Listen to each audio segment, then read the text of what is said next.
இன்னைக்கு இந்த வீடியோவில் நீங்கள் கற்பூரம் ஏற்றி சாமி கும்பிடும்போது அந்த கற்பூரம் அமைஞ்சிருச்சு அப்படின்னா அது அபசகுணமா இல்லையான்ட்டு இந்த வீடியோவில் பார்க்கலாம். இன்னைக்கு நம்மள நிறைய பேருக்கு ஆன்மீக சம்பந்தமான சந்தேகங்கள் நிறையவே இருக்கும். அந்த வகையில் கோயில்களில் நம்மளுடைய வீடுகளில் தீபாராதனை காட்டுறது ஏன்னு நிறைய பேருக்கு தெரியாது. அது மட்டும் இல்லாமல் சாமி கும்பிடும்போது கற்பூரம் அமைஞ்சிருச்சு அப்படின்னா அது வந்து அபசகுணம் அப்படின்னு நம்ம நினச்சிப்போம்.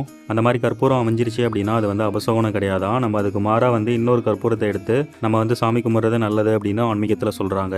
அது மட்டும் இல்லாமல் ஒளி அப்படின்னாலே அதுக்கு அழகுன்னு இன்னொரு பேர் இருக்குது. பொதுவாக கோயிலில் உள்ள சிலைகளில் அதிக அளவில் வந்து அபிஷேகம் நடக்கும். அந்த மாதிரி அபிஷேகம் பண்ணிட்டு இருக்கும்போது சிலையோட வடிவம் அதிக அளவில் கருப்பு கலராக மாறிடும். அதனால் அந்த சிலை வந்து நம்ம கண்களுக்கு பார்க்கறதுக்கு சரியாக வந்து தெரியாது. இந்த காரணங்களால தான் நம்ம கற்பூரம் ஏற்றி சாமி கும்பிடும்போது சாமி சிலையோட முகம் வந்து நமக்கு வெளிச்சமாக தெரியும். ஸோ கடவுளோட முகம் வந்து நமக்கு அழகாக தெரியணும் அப்படின்றதுக்காக தான் கற்பூரம் வந்து ஏற்றப்படுகிறது. பொதுவாக கற்பூரம் எரிஞ்சு முடிஞ்ச உடனே அது வந்து காற்றில் வந்து கரைஞ்சு போயிடும். இந்த கற்பூரம் நமக்கு என்ன உணர்த்துதுன்னா அறியாமை என்னும் இருள் மறைந்து நாணம் பெறணும் அப்படின்றது தான் இந்த கற்பூரம் எரிஞ்சு திரும்ப மறைஞ்சு போகுது. அது மட்டும் இல்லாமல் கற்பூர தீபாராதனை சாமிக்கு முன்னாடி காட்டுறாங்க அப்படின்னா நம்ம எல்லாருடைய நோக்கமும் சாமியை வழிபடணும், சாமி கிட்ட நம்மளுடைய வேண்டுதலை வந்து தெரிவிக்கணும் அப்படின்ட்டு கற்பூர ஆராதனை காட்டும் போது நம்மளுடைய எண்ணங்கள் எல்லாமே சாமி மேலே தான் இருக்கும். அது மட்டும் இல்லாமல் அந்த கற்பூரம் எரியும் போது நமக்கு வேறு பல சிந்தனைகள்லாம் நம்ம வீட்டு விஷயம், நம்ம வீட்டில் நடக்கிற பிரச்சனைகள்லாம் ஓடிட்டு இருக்கும். கோயிலுக்கு போனதுக்கு அப்புறமும் கற்பூரம் எரியும் போது நம்மளுடைய மாறுபட்ட சிந்தனைகள் எல்லாமே மறைஞ்சு நம்மளுடைய ஞாபகம் எல்லாமே கற்பூரத்து மேலேயும் கடவுள் மேலே மட்டும்தான் வந்து இருக்கும்.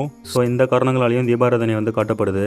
அது மட்டும் இல்லாமல் கடவுளோட சக்தியை நம்ம இந்த ஒளி ரூபத்தில் உள்வாங்கிக்கிறோம் அப்படின்றது ஐதீக நம்பிக்கையாக பார்க்கப்படுது. ஸோ அதனால் கற்பூரம் தன்னை அழிச்சிக்கிட்டு நமக்கு வந்து ஒளி தருது. இந்த கற்பூரம் மாதிரியே நம்ம வாழ்க்கையில் நடக்கிற எதிர்மறையான விஷயங்களை எல்லாத்தையுமே அழிச்சு நேர்மறையான விஷயங்கள் மட்டுமே நம்ம வாழ்க்கையில் நடக்கணும் அப்படின்றதுக்கு இந்த கற்பூரம் ஒரு சாட்சியாக இருக்குது. பொதுவாக இந்து மதம்னாலே மூட நம்பிக்கைகள் நிறைந்த மதம்னு நிறைய பேர் சொல்லி நம்ம கேள்விப்பட்டிருப்போம். ஆனால் நம்மளுடைய மதத்தில் நம்மளுடைய முன்னோர்கள் நமக்கு செஞ்சு வச்சுட்டு போன விஷயங்கள், கடவுளை வழிபடுற விதமாக இருக்கட்டும், அந்த மாதிரி அர்த்தமுள்ள இந்து மதத்தில் பின்பற்றக்கூடிய எல்லா விஷயங்களுமே பார்த்தீங்கன்னா அதுக்கு பின்னாடி மிகப்பெரிய வந்து அறிவியல் பூர்வமான உண்மைகள் வந்து கண்டிப்பாக இருக்கும். அதனால் கற்பூரம் ஏற்றும் போது கற்பூரம் அமைஞ்சிருச்சு அப்படின்னா அது வந்து அபசகுணம் கிடையாது. ஒவ்வொரு விஷயத்துக்கு பின்னாடியுமே மிகப்பெரிய அர்த்தம் வந்து ஒளிஞ்சிருக்கும். அதை நம்ம தான் வந்து கண்டுபிடிச்சி தெரிஞ்சுக்கணும். இந்த வீடியோ பிடிச்சிருந்ததுன்னா மறந்து இந்த வீடியோக்கு ஒரு லைக் மட்டும் பண்ணுங்கள். நம்ம சேனலை சப்ஸ்கிரைப் பண்ணாமல் பார்த்துட்டு இருக்கீங்க அப்படின்னா தயவு செஞ்சு சப்ஸ்கிரைப் பண்ணிக்கோங்க. தேங்க்யூ.